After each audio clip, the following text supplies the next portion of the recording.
Je m'appelle Francine Christophe. Je suis née le 18 août 1933. 1933, c'est l'année où Hitler prend le pouvoir. Voilà. C'est mon étoile. Je la porte sur la poitrine, bien entendu, comme tous les Juifs. C'est gros, n'est-ce pas? Surtout sur une poitrine d'enfant, puisque j'ai 8 ans en ce moment-là. Il s'est passé dans mon camp de Bergen-Belsen quelque chose de tout à fait extraordinaire. Je rappelle que nous étions des enfants de prisonniers de guerre et à ce titre privilégiés. Donc nous avions eu le droit d'emporter de France un petit sac avec 2-3 petites choses. Une femme, un petit bout de chocolat, une femme, un petit morceau de sucre, une femme, une petite poignée de riz. Maman avait emporté 2 petits morceaux de chocolat. Et elle me disait, on garde ça pour le jour où je te verrai vraiment complètement par terre, fichu. Je te donnerai ce chocolat, il t'aidera peut-être à remonter. Or, il y avait parmi nous une femme qui avait été déportée alors qu'elle était enceinte. Ça ne se voyait pas, évidemment, elle était si maigre. Mais n'empêche que le jour de l'accouchement est arrivé et elle est partie au revire accompagnée de ma mère qui était notre chef de baraque. Et avant de partir, ma mère me dit « Tu te souviens que je garde un morceau de chocolat ?»« Oui, maman. »« Comment te sens-tu ?»« Bien, maman, ça peut aller. »« Alors, si tu me le permets, ce morceau de chocolat, je l'apporterai à notre amie Hélène, parce qu'un accouchement ici, elle va peut-être mourir.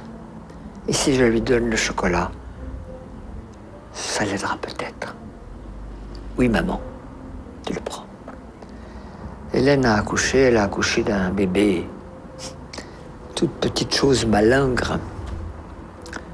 Elle a mangé le chocolat, elle n'est pas morte, et elle est revenue dans la baraque.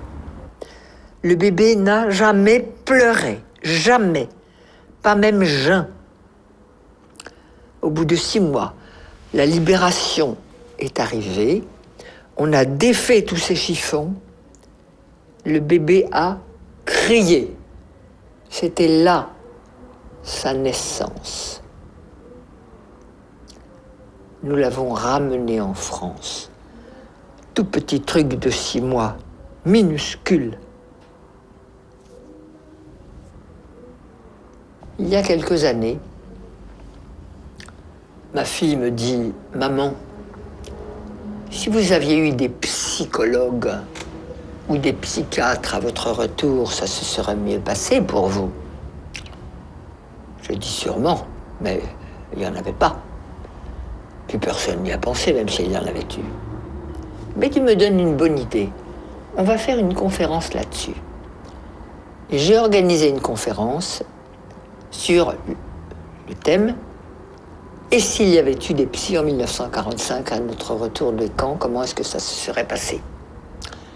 J'ai eu beaucoup de monde, des anciens, des survivants, des curieux, et puis beaucoup de psychologues, psychiatres, psychothérapeutes, tout ce monde-là venait. Très intéressant. Chacun avait son idée, c'était très bien. Et puis il y a une femme qui est arrivée et qui a dit « Moi, j'habite Marseille, je suis médecin psychiatre. Et avant de vous faire ma communication, j'ai quelque chose à donner à Francine Christophe, c'est-à-dire à moi. » Elle fouille dans sa poche, elle sort un morceau de chocolat, elle me le donne et elle me dit « Je suis le bébé. »